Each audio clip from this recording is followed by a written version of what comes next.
Hello दोस्तों, आज से हम लोग फिर से जो लूसेंट का सीरीज है हम लोग तीनों दोस्त मिलकर कंटिन्यू कर रहे हैं। इन लोग चल गए थे कुंभ नहाने, इसलिए 2 दिन जो है लूसेंट का क्विज बंद था। आज से हम लोग फिर से स्टार्ट कर रहे हैं। 1800 की महान क्रांति का वीडियो अपलोड है जो आप लोग जाके प्ले लिस्ट में देख सकते हैं। और आज से हम लोग आप लोग भी लूसेंट ले लीजिए। देखिए हम लोग लूसेंट लिए हुए हैं, लूसेंट लेके बैठिएगा तब समझ में आएगा। आज से हम लोग भारत का स्वतंत्रता संग्राम 1857 की महान क्रांति के बाद आगे बढ़ रहे हैं। भारत का स्वतंत्रता संग्राम। चलिए पहला अंग्रेज विरोधी संघर्ष सन्यासियों के द्वारा शुरू किया गया। किसके द्वारा शुरू किया गया था? सन्यासियों के द्वारा शुरू किया गया था।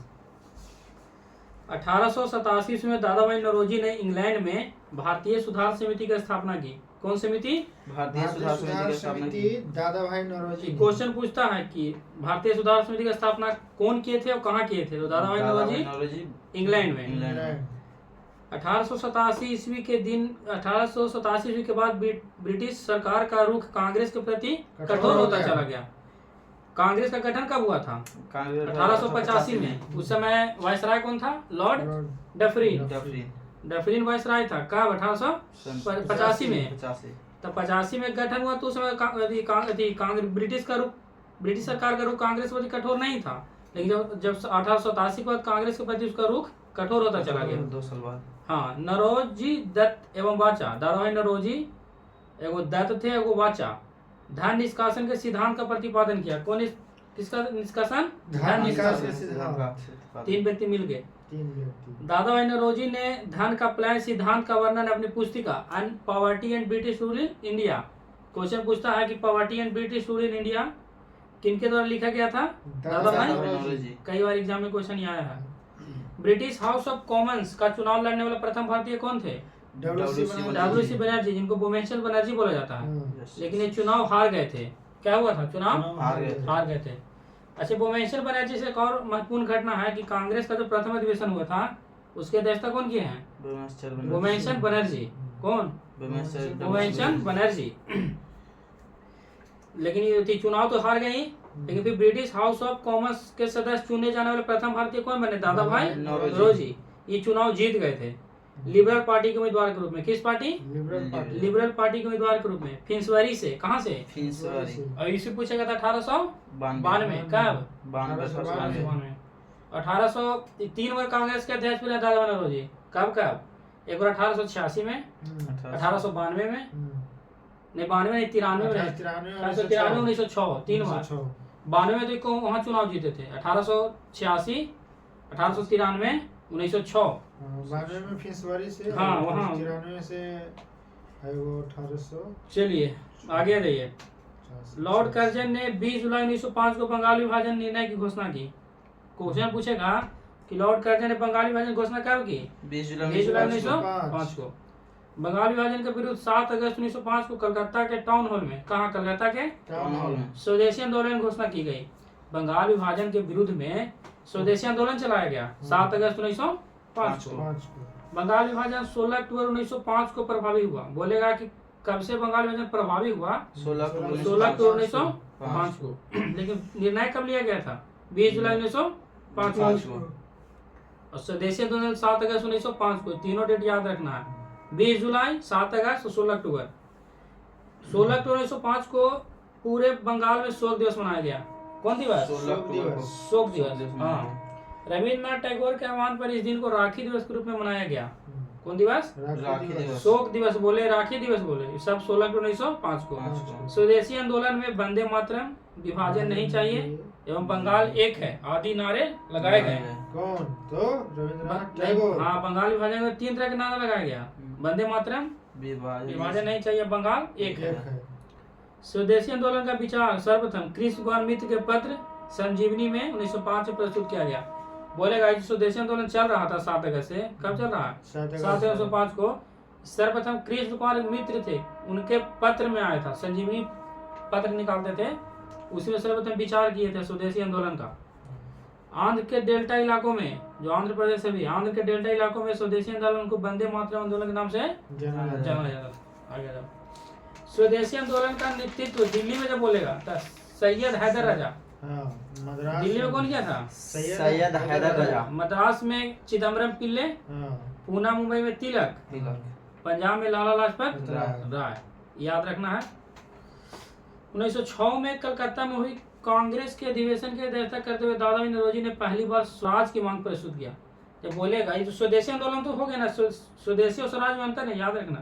स्वदेशी आंदोलन नहीं, खाली स्वराज है। स्वराज का जो बोलेगा कि कांग्रेस के किस अधिवेशन अध्यक्षता मैंने इसको अपनाया गया, स्वराज की मांग को मांगा गया, तो 1906 उसके अध्यक्षता कौन के? दादा भाई नौरोजी। बताया ना, दादा भाई नौरोजी 3 बार कांग्रेस के अध्यक्षता किए थे। कितने बार? 1906 3 बार, 1886, 1893 और 1906। अब बोलेगा कि स्वराज शब्द कौन दिए हैं, तो स्वामी दयानंद सरस्वती। शब्द बोलेगा तो दयानंद सरस्वती, लेकिन बोलेगा कांग्रेस का स्वराज शब्द अपनाया तो 1906 में। स्वदेशी आंदोलन चलाने के तरीके को लेकर कांग्रेस 1907 ईस्वी के सूरत अधिवेशन में, कहा सूरत अधिवेशन में, उग्रवादी व उदारवादी गरम दल और नरम दल नामक 2 दलों में विभाजित हो गया। कांग्रेस 2 दलों में बट गया। जो आंदोलन चलावे के जो तरीका था स्वदेशी आंदोलन, उसी में दोनों मतभेद था। वो गरम दल के अलग मत था और नरम दल का अलग मत था। इस सम्मेलन की अध्यक्षता रास बिहारी बोस ने की। कौन किए थे? रास बिहारी बोस। स्वदेशी आंदोलन के स्वदेशी आंदोलन के अवसर पर ही रविन्द्रनाथ ठाकुर ने अपना प्रसिद्ध गीत अमार सोनार बांग्ला लिखा। कौन गीत? अमार सोनार बांग्ला। बाद में ही गीत बांग्लादेश का राष्ट्रीय गीत बना 1971 से। स्वदेशी आंदोलन के प्रचार प्रसार के लिए अश्विनी कुमार दत्ता ने बारिशल में स्वदेशी बांधव समिति की स्थापना की। कौन किए थे स्वदेशी बांधव समिति की स्थापना? अश्विनी कुमार दत्ता। धन निष्कासन निकाल थे ना, नवरेजी दत्ता और वाचा, वही दत्ता है, अश्विनी कुमार दत्ता। शॉर्ट में इनको दत्ता बोलते। अब आ जाइए, पहले देख लीजिए जो लूसेंट का जो बॉक्स में दिया हुआ है, कांग्रेस पर कुछ विशेष टिप्पणी देख लेते हैं, बहुत इंपॉर्टेंट है। डफरीन का कहना था कांग्रेस के प्रति अपना अपना राय था सबका। तो डफरीन जो थे इन्हीं के समय कांग्रेस का अथी हुआ था गठन। तो बोले थे कि कांग्रेस केवल सूक्ष्मदर्शी अल्पसंख्यकों का प्रतिनिधित्व करता है। कौन? डफरीन। इनका मत था कि कांग्रेस मैंने केवल सूक्ष्मदर्शी है, कोई बड़ा मतलब संगठन नहीं है, केवल सूक्ष्मदर्शी अल्पसंख्यक इसमें निवास रहते हैं। करजन जो 1905 में बंगाल विभाजन इसी के समय हुआ था। तो भाई इसको मन था, कि करजन का बहुत विरोध कांग्रेस कर रही थी। नारायण दल गरम इलेक्शन फटी था, कांग्रेस का बंगाल विभाजन के बहुत विरोध किया था, बंगाल विभाजन हुआ था। तो करजन बोला था कि कांग्रेस लड़खड़ा कर गिर रही है, अब भारत में रहते हुए मेरी इच्छा है कि उसे शांतिपूर्वक मरने में मदद कर सकूं। आवाज अरविंद घोष गरम दल के नेता थे। कांग्रेस क्षय रोग से मरने वाली है। कौन बोले थे? अरविंद घोष। 1893 में इनकी भारत भूमि पर वापसी हुई, आगे पढ़ेंगे। जो गरम दल के नेता थे। बंकिम चंद्र चटर्जी कांग्रेस के लोग पद के भूखे राजनीतिज्ञ है। बंकिम चंद्र चटर्जी तो थे वंदे, जो हमारा राष्ट्रीय गीत है वंदे मातरम, इन्हीं के द्वारा लिखा गया है। अश्विनी कुमार दत्त कांग्रेस सम्मेलन 3 दिन का तमाशा है। लाला लाजपत राय का कथन था कि कांग्रेस लॉर्ड डफरीन के दिमाग की उपज है, क्योंकि डफरीन उसमें वायसराय था, तो डफरीन के दिमाग की उपज है। बिपिन चंद्र पाल इनका कथन था कि कांग्रेस याचना करने वाली संस्था है। कैसी संस्था है? याचना करने इसको वाली याद संस्था है। हाँ, इसको याद है बिपिन चंद्र पाल, इसको याद कर लेना है। VVI है। चलिए आगे आ जाइए। 1893 ईस्वी एक देख लीजिए, एक मस्त 1893 ईस्वी का वर्ष एक परिवर्तन बिंदु, ये भी इम्पोर्टेंट है, जो बॉक्स में दिया हुआ है देख लीजिए। 1893 ईस्वी में स्वामी विवेकानंद अमेरिका के शिकागो नगर पहुंचे। कहाँ पहुंचे? शिकागो नगर। हाँ, स्वामी विवेकानंद का जन्म 1863 में हुआ था, मृत्यु 1902 में। अच्छा, एक बार याद रखना है। अमेरिका के शिकागो नगर पहुंचे। सितंबर 1893 ईस्वी में वहां पर हो रहे धर्म सम्मेलन में पहले ही दिन उन्हें 2 मिनट बोलने का समय दिया गया। कितना मिनट? 2 मिनट। जैसे ही उन्होंने अपने वक्तव्यों का संबोधन अमेरिका के भाइयों और बहनों के साथ शुरू किया, तालियों की गड़गड़ाहट ने न केवल उन्हें बल्कि भारत को विश्व के सर्वोच्च देशों में लाकर खड़ा कर दिया। उन्हें तूफानी हिंदू कहा जाने लगा। कैसा हिंदू? तूफानी हिंदू। कहा कि यह हिंदू धर्म का प्रतिनिधित्व किए थे अमेरिका के शिकागो नगर जाके, ठीक है, सर्वधर्म सम्मेलन में। कब? 1893 में। 1893 की ईस्वी 14 वर्ष के बाद योगी राज अरविंद घोष, कौन? योगी राज अरविंद घोष की भारत भूमि पर वापसी हुई। 1893 में उन्होंने एक लेखमाल न्यू लैम्प फॉर ओल्ड प्रकाशित किया। क्या? न्यू लैम्प फॉर ओल्ड प्रकाशित, अरविंद घोष। आगे जाइए। 16 नवंबर 1893 को एनी बेसेंट भारत आई। कहाँ आई? भारत आई। एनी बेसेंट वे वाराणसी शहर रहने। क्वेश्चन पूछता है कि एनी बेसेंट जब भारत आई तो कहाँ रहने लगे? वाराणसी शहर में। उन्होंने भारतीयों से कहा कि मैं हृदय से तुम्हारे साथ हूँ और संस्कृति से भी तुम्ही लोगों में से एक हूँ। ये आयरिश महिला थी, आयरलैंड से आई थी। आगे 1893 में एक और घटना हुआ है। महात्मा गांधी अब्दुल्ला सेठ नामक व्यापारी के मुकदमा में दक्षिण अफ्रीका गए। कहाँ गए? दक्षिण अफ्रीका गए। कौन सेठ के बारे में? अब्दुल्ला सेठ नामक। कब? 1893 में। तो महत्वपूर्ण चलिए रहा है। क्रांतिकारियों की दृष्टि से भी 1893 का वर्ष महत्वपूर्ण है।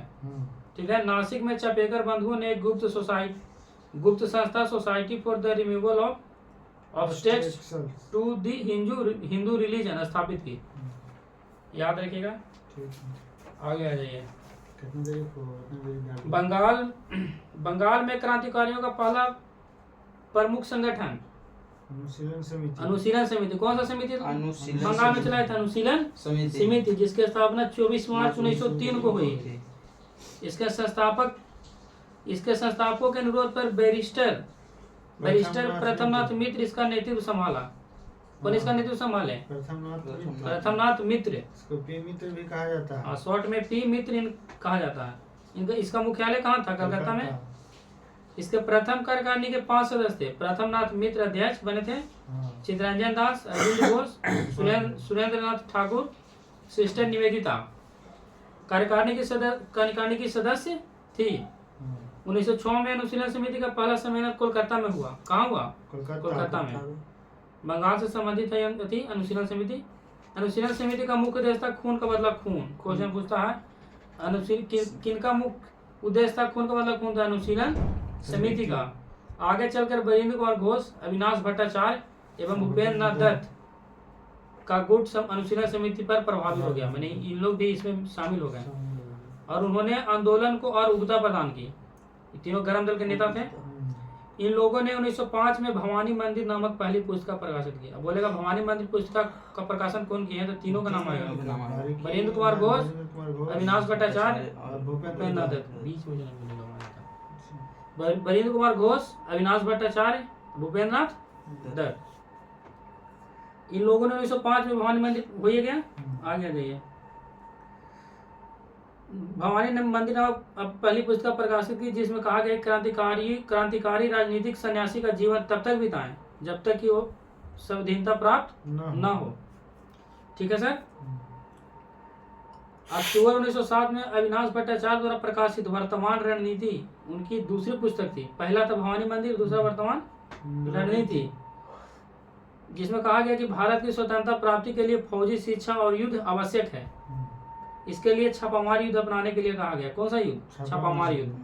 अनुशीलन समिति ने हेमचंद्र दास कानूनगो को पेरिस भेजा। किनको पेरिस भेजा? हेमचंद्र दास कानूनगो को, जिसने रूसी क्रांतिकारी निकोलस संप्रासिक से बम बनाना सीखा। और आगे आ जाइए। बरिंद्र कुमार घोष, भूपेंद्र नाथ दत्त एवं अविनाश भट्टाचार्य ने 1906 में युगांतर नामक साप्ताहिक पत्रिका का प्रकाशन किया। देखिए भवानी मंदिर में भी यही तीनों थे ना। और बोलेगा युगांतर में भी तो यही तीनों थे, बरिंद्र कुमार घोष, अविनाश भट्टाचार्य, भूपेंद्र नाथ दत्त। युगांतर ही पूछता है युगांतर नामक साप्ताहिक पत्रिका का प्रकाशन कौन किए हैं? तो तीनों। युगांतर के प्रथम संपादक भूपेंद्र नाथ दत्त थे। कौन थे? भूपेंद्र नाथ दत्त। 1907 में उसके लिए उन्हें 1 वर्ष की कड़ी सजा दी गई और 1908 में यह पत्र बंद कर देना पड़ा। 1906 में शुरू हुआ, 1908 में बंद कर देना पड़ा। आगे आ जाइए। ढाका में अनुशीलन समिति की स्थापना पी मित्र एवं पुलिन दास ने 1904 में किया। कौन कौन? पी मित्र एवं पुलिन दास ने 1904 में। बंगाल में बोलेगा तो 24 मार्च 1903 को। ढाका में इसकी लगभग 500 शाखाएं थी। आगे 11 दिसंबर 1908 को अनुशीलन समिति गैर कानूनी घोषित कर दिया गया। 1908 में पूर्णतः गैर कानूनी घोषित कर दिया। अब आ जाइए यहाँ से खुदीराम बोस के बारे में। खुदीराम बोस के बारे में जो बॉक्स में दिया उसके बारे में देख लीजिए। इनका जन्म कब हुआ? 1889 में। पंडित जवाहरलाल नेहरू का जन्म भी 1889 में हुआ था। ग्राम हबीबपुर जिला मिदनापुर पश्चिम बंगाल के थे खुदीराम बोस। पकड़ने वाला पुलिस कौन था? फतेह शिव प्रसाद मिश्रे। खुदीराम बोस के मुकदमे में जज कर्ण डफ, सरकारी वकील मानुक एवं विनोद मजूमदार। खुदीराम बोस के से वकील थे कालिदास बोस। कौन थे? कालिदास बोस। फांसी की तारीख 11 अगस्त 1908। एक हाथ में गीता लेकर खुदीराम बोस फांसी के तख्ते पर जा खड़े हुए। बोलेगा कि एक हाथ में गीता लेकर कौन फांसी पे चढ़े थे? तो खुदीराम बोस। आवाज इनको सजा किस लिए हुआ था? प्रफुल्ल चाकी और खुदीराम बोस ने 30 अप्रैल 1908 को, कब? 30 अप्रैल 1908 को मुजफ्फरपुर के जज किंग्सफोर्ड, कहाँ के जज था? मुजफ्फरपुर के जज किंग्सफोर्ड की हत्या का प्रयत्न किया। गलती से बम कैनेडी की गाड़ी पर गिरा दिया गया। गलती से बम कैनेडी गाड़ी पर गिर गया, जिससे 2 महिला प्रिंगले की पत्नी एवं बेटी की मृत्यु हो गई। किसकी मृत्यु हो गई? प्रिंगले की पत्नी एवं बेटी की मृत्यु हो गई। चाकी ने आत्महत्या कर लिया। प्रफुल्ल चाकी जो थे वो आत्महत्या कर लिया, लेकिन खुदीराम बोस को लगभग 18 वर्ष की अवस्था में 11 अगस्त 1908 को फांसी दे दी गई। सबसे कम आयु पर फांसी पर चढ़ने वाले खुदीराम बोस थे। खुदीराम बोस बंगाल के क्रांतिकारी के युगांतर दल के सक्रिय सदस्य थे। जो युगांतर जो तीनों मिलकर स्थापना की थी, उसके सक्रिय सदस्य कौन थे? खुदीराम बोस। खुदीराम युगांतर दल के नेता बरिंद्र कुमार घोष थे। ये तीन आदमी थे। अलीपुर संयंत्र केस, आगे चले थोड़ा सा ना। अलीपुर संयंत्र केस 18 मई 1908 को कलकत्ता के अलीपुर अदालत में 31 व्यक्तियों को अवैध शस्त्र रखने के कारण पेश किया गया। अलीपुर संयंत्र में कुछ नहीं था, बस अवैध शस्त्र रखने के कारण 31 व्यक्तियों को पकड़ा गया था। इन व्यक्तियों को अवैध शस्त्र रखने के कारण गिरफ्तार किया गया था। ठीक है। 19 अगस्त 1908 को 30 आदमियों को सेशन जज के सुपुर्द किया गया, मैंने सामने किया गया। और 7 सितंबर 1908 को 7 और आदमियों को इस मुकदमे में शामिल किया गया। ठीक है, 37 आदमियों में। यही मुकदमा अलीपुर संयंत्र केस के नाम से प्रसिद्ध है। कौन के नाम से प्रसिद्ध है? अलीपुर संयंत्र केस। इस केस के सरकारी गवाह नरेंद्र गोसाई को, सरकारी गवाह कौन बन गया था? नरेंद्र नाथ गोसाई को अलीपुर जेल में ही सत्येंद्र घोष एवं कन्हई लाल दत्त ने गोली मार दी कि तुम गद्दारी मैंने अथी किया भारत माता के साथ। इसको गोली मार देते हैं कौन? सत्येंद्र नाथ घोष एवं कन्हई लाल दत्त। इसके लिए दोनों को फांसी की सजा की गई। सत्येंद्र नाथ घोष एवं कन्हई लाल दत्त को फांसी दे दिया गया। अब बरिंद्र कुमार घोष, उलस्कार दत्त, हेमेंद्र दास, उपेंद्र नाथ बनर्जी को आजीवन काला पानी की सजा मिली। जो 37 व्यक्ति पकड़ाए थे उसमें से 3 को 4 प्रमुख थे, सबको काले पानी की सजा दी गई अवैध शस्त्र रखने के कारण। अलीपुर कौन सा केस था? अलीपुर संयंत्र केस। और बाकी लोगों को 10 वर्ष, 7 वर्ष, 5 वर्ष की सजा दी गई। जैसा मतलब लगा बाकी को 10 साल, 7 साल, 5 साल की सजा दी गई। इस मुकदमे में अरविंद घोष छोड़ दिए गए। कौन छोड़ देंगे? जो 1893 में भारत भूमि पर वापसी हुई थी, नहीं को ना, छोड़ दिया। तब इन्होंने क्रांतिकारी क्रियाकलापों से अलग होकर पांडिचेरी में अपना आश्रम उरेबिले स्थापित किया। कहाँ बोलेगा कि अरविंद घोष कहाँ अपना आश्रम स्थापित किया? तो पांडिचेरी में। आश्रम का नाम उरेबिले। आवाज है महाराष्ट्र में। तो बंगाल में इतना चला कहानी, महाराष्ट्र में रही है। महाराष्ट्र में विनय दामोदर सावरकर महाराष्ट्र विनय दामोदर सावरकर ने 1904 में अभिनव भारत नामक संस्था स्थापित की। कौन संस्था?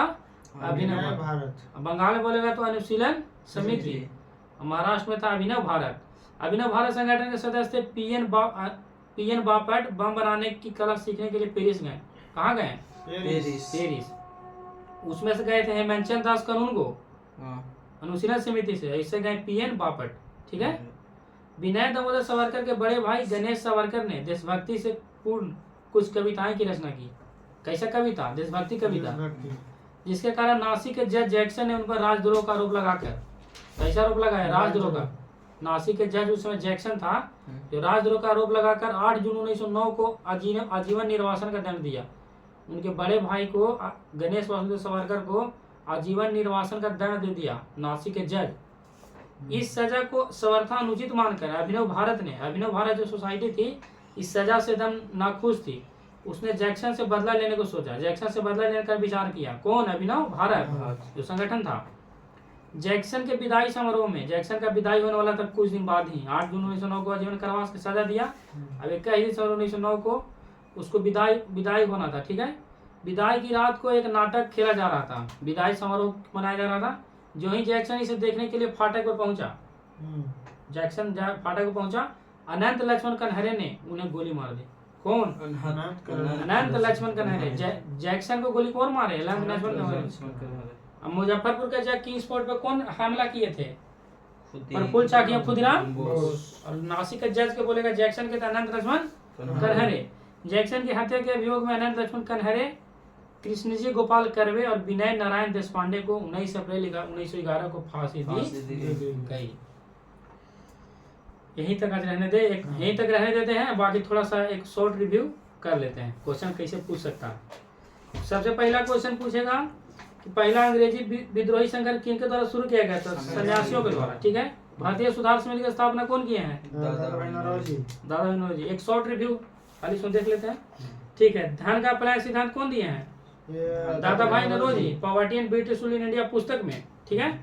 ब्रिटिश हाउस ऑफ कॉमन्स का चुनाव लड़ने वाले बोलेगा तो भुवनेश्वर बनर्जी, लेकिन बोलेगा कि सदस्य बनने वाले तो दादा भाई नौरोजी, क्योंकि वो हार गए थे, ये जीत गए थे नौरोजी।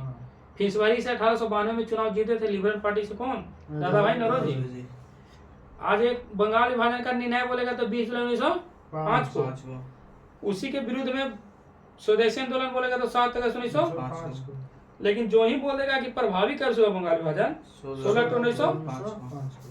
उसी दिन पूरे बंगाल में शोक दिवस मनाया गया, राखी दिवस के रूप में मनाया गया रविन्द्रनाथ टैगोर के आह्वान पर। और स्वदेशी आंदोलन को हर जगह अलग अलग नाम से जाना जाता था। कहीं कहीं वंदे मातरम आंदोलन, विभाजन नहीं चाहिए, बंगाल एक है आदि नारे लगाए गए। स्वदेशी आंदोलन का विचार जब बोल देगा तो किस अमृत के पास संजीवनी में क्वेश्चन पूछा है। ठीक है। और जो बॉक्स में दिया गया है तो इम्पोर्टेंट है, ये इसको देख लीजिएगा। आगे जाइए। बोल देगा कि दिल्ली से नेतृत्व कौन किए थे? तो हैदर राजा स्वदेशी आंदोलन के। ठीक है। मद्रास से याद रहेगा चिदम्बरम पिल्ले, पूना मुंबई से तिलक और पंजाब से लाल लाजपत राय। चलिए, जब स्वराज शब्द का बोलेगा तो दयानंद सरस्वती। और जो बोलेगा स्वराज की मांग कांग्रेस में कब प्रस्तुत किया गया? तो दादा भाई नौरोजी 1906 के दादा भाई नौरोजी अध्यक्षता कर रहे थे 1906 में कलकत्ता अधिवेशन। आगे रहिए। 1907 वाला याद रखिएगा सूरत अधिवेशन, जो कांग्रेस दो भाग में टूट गया, उसके अधिवेशन की अध्यक्षता रास बिहारी बोस ने की थी। ठीक है, इसको याद रखिएगा। और याद रखिएगा कि स्वदेशी आंदोलन अमर सुनार बांग्ला के लेखक कौन थे? रविन्द्रनाथ ठाकुर बोलिए, टैगोर बोलिए, एक ही है। चलिए आगे। अश्विनी कुमार दत्ता ने बरिसल में स्वदेशी बांधव समिति की स्थापना की भी याद रखिएगा। बाकी जो बॉक्स में तो बोलिए दिया 1893 महत्वपूर्ण बिंदु इंपॉर्टेंट है। अब आगे जाइए। बंगाल में क्रांतिकारियों का पहला प्रमुख संगठन अनुशीलन समिति, इसको याद रखना है। डेट याद रह जाना है, लेकिन याद रखना है कि प्रथम नाथ मित्र इसके संस्थापक थे। ठीक है। और इसे एक क्वेश्चन ये भी पूछता है, ये जो खून का बदला खून, इस समिति का मुख्य उद्देश्य था किसका? अनुशीलन समिति का। भवानी मंदिर नाम पुस्तक याद रखिएगा, वीरेंद्र कुमार घोष, अविनाश भट्टाचार्य, भूपेंद्र नाथ दत्त। चाहे भवानी मंदिर पत्रिका बोले, चाहे युगांतर नामक साप्ताहिक पत्रिका बोले, तीनों इस दोनों के लेखक कौन थे? यही थे।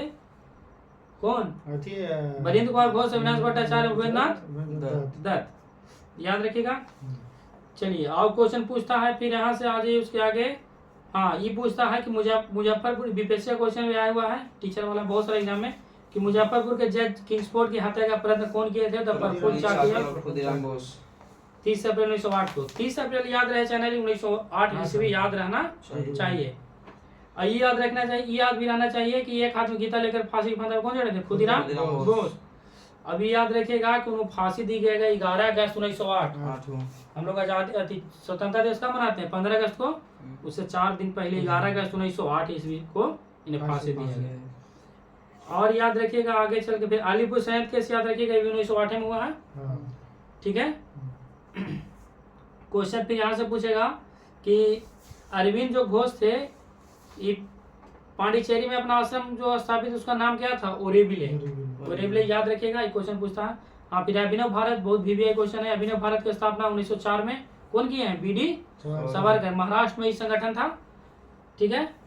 अभी बीएन बापट बम बनाने के लिए पेरिस भेजा गया था, ये भी थोड़ा सा माइंड में रख सकते हैं, लेकिन क्वेश्चन ये भी तो नहीं ज्यादा क्वेश्चन पूछता है कि अभिनव भारत कहाँ का संस्था, किस राज्य का था? तो महाराष्ट्र से संबंधित था, अभिनय दामोदर सावरकर। ठीक है। ये याद रखिएगा कि जैक्सन को गोली, नासिक के जो जैक्सन था, उसको गोली कौन मारे? अनंत लक्ष्मण कन्हैया। ठीक है, याद रखिएगा। अब बाकी फिर आगे, हाँ, नेक्स्ट वीडियो में दोस्तों इसके आगे वीडियो आएगा। तब तक के लिए रिवाइज कीजिए पिछला आप रिवाइज कीजिए पीछे से, जो भी बॉक्स में क्वेश्चन दिया गया है उस भी आई है उसको याद करना है। तो मिलते हैं दोस्तों, अगर वीडियो अच्छा लगे तो लाइक एंड सब्सक्राइब, हाँ लाइक शेयर कर सकते हैं, और कुछ अगर सुधार चाहिए तो कमेंट भी कर सकते हैं। जहाँ त्रुटि हो उसमें हाँ हम लोग अभी और हम लोग के साथ जुड़े रहिए, आप लोग का लूसेंट पूरा खत्म कर दिया। हाँ अच्छा से रिवीजन और बोलिएगा कि हाँ याद होता है कि नहीं। चलिए ठीक है, इसी के साथ धन्यवाद, मिलते हैं अगले वीडियो में। हाँ अगले वीडियो में।